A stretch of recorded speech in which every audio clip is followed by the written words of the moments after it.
très heureux de refaire l'Eurovision. Vous savez, je le prends comme une récréation festive, agréable.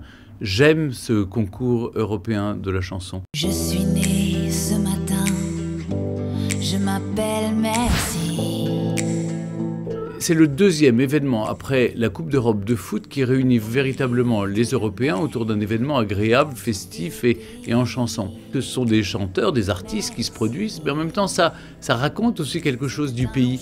Vous savez, quand on a vu arriver sur scène Conchita Wurst, qui représentait l'Autriche très conservatrice, c'est quand même un choc des civilisations. Donc ça dit quelque chose de tous ces pays européens qui sont obligés de s'entendre, qui travaillent ensemble au quotidien, et qui se retrouvent pour un événement festif où il n'y a plus de frontières, finalement, parce que la musique abolit les frontières. Rien n'est pire quand vous présentez l'Eurovision, vous savez, de le faire avec les lèvres un peu pincées ou en se bouchant le nez en disant « oui, je fais ça parce que… non ». Moi, je prends du plaisir, je trouve ça formidable, cette compétition. Je suis très chauvin, oui, je suis très patriote, je suis que nos couleurs triomphent dans toute l'Europe.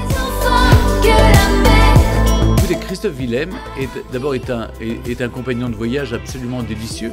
J'ai regardé les quelques émissions de Destination Eurovision et j'ai vu qu'il avait à la fois l'oreille et puis d'abord la langue bien pendue, mais aussi une très bonne oreille musicale.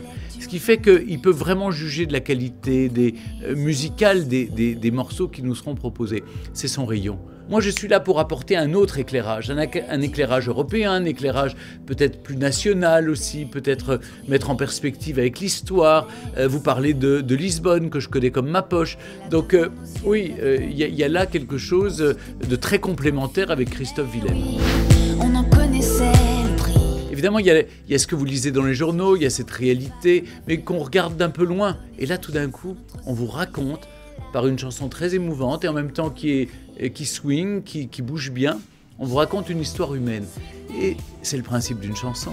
Comment en 3 minutes vous racontez une histoire universelle? Merci. C'est le public de France 2 qui a voté massivement pour Madame Monsieur. Donc ils ont une vraie légitimité populaire pour être là et pour représenter la France. Et c'est très important dans nos démocraties. C'est une chance. La plupart des pays le font et c'était bien que la France suive le mouvement en quelque sorte et que cette chanson soit plébiscitée par le public français. Donc je serai à leur côté et on va les aider, on va les soutenir et j'espère qu'ils vont gagner. Merci.